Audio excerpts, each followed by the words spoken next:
Here comes Franklin in Franklin's School Play, written and read by Paulette Bourgeois, illustrated by Brenda Clark. Franklin could count forwards and backwards. He could remember his phone number, his address, and the names of 6 different shapes. But sometimes Franklin was forgetful. So he worried when Mr. Owl chose him to play one of the lead roles in the class play. What if he forgot his lines? Every December, Mr. Owl's students put on a show that they made up themselves.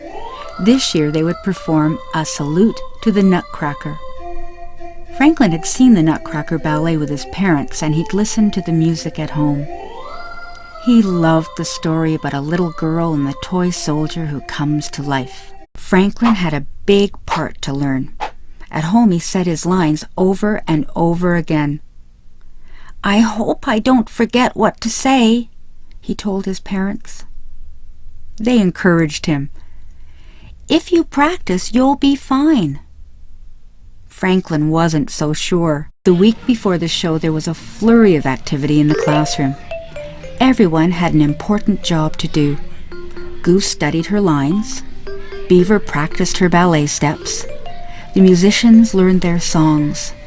"Lovely, lovely," said Mr. Owl. Raccoon was in charge of building the sets.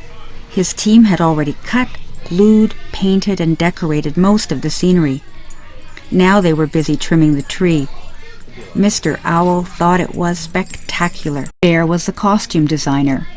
He and his friends created wonderful costumes with bits of this and that. When Mr. Owl saw what they had made, he clapped and said, "Delightful!" The cast practiced speaking loudly and clearly. Badger was the stage manager, so she prompted the players when they couldn't remember their lines. "That's great," said Mr. Owl.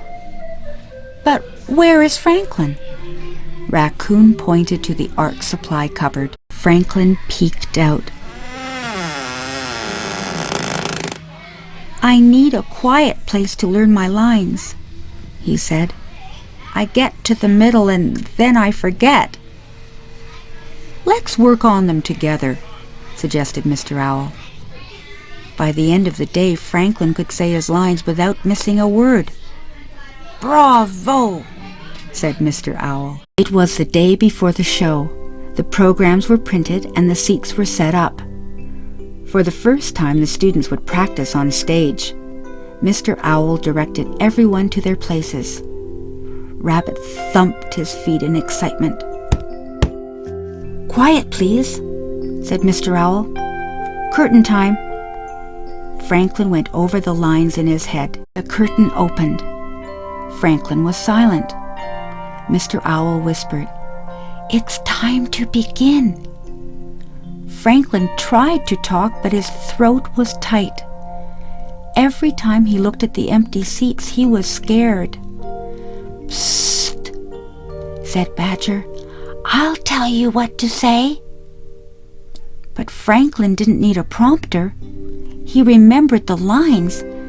He just couldn't say them out loud. Mr. Owl talked to Franklin alone. "Maybe you have stage fright," said Mr. Owl. "Try not to think about the audience." Franklin tried 3 more times, but each time the curtain opened, Franklin's mouth stayed closed. He didn't want to give up, but they were running out of time. So Franklin asked Mr. Owl if he could switch places with Badger. She could play the Nutcracker Prince because she knew all the lines. They started again. Badger couldn't be heard at the back of the room. Mr. Owl nudged Franklin. "Why don't you help her out?" Franklin stood on stage beside Badger. "Try saying your lines like this." Franklin spoke in a booming voice. He meant to say just one line, but Franklin got carried away and said a whole speech. When he was finished, everyone cheered. "You got over your stage fright," said Mr. Owl. "I guess I did," laughed Franklin. Badger looked relieved. The next night, when the curtain opened, Franklin saw his family sitting in the front row. He took a deep breath. Franklin's first words were soft and raspy. "Keep going," he told himself. And he did. Franklin acted so well that he almost believed he really was the Nutcracker Prince. It was a marvelous show. After the finale, the audience gave the class a standing ovation.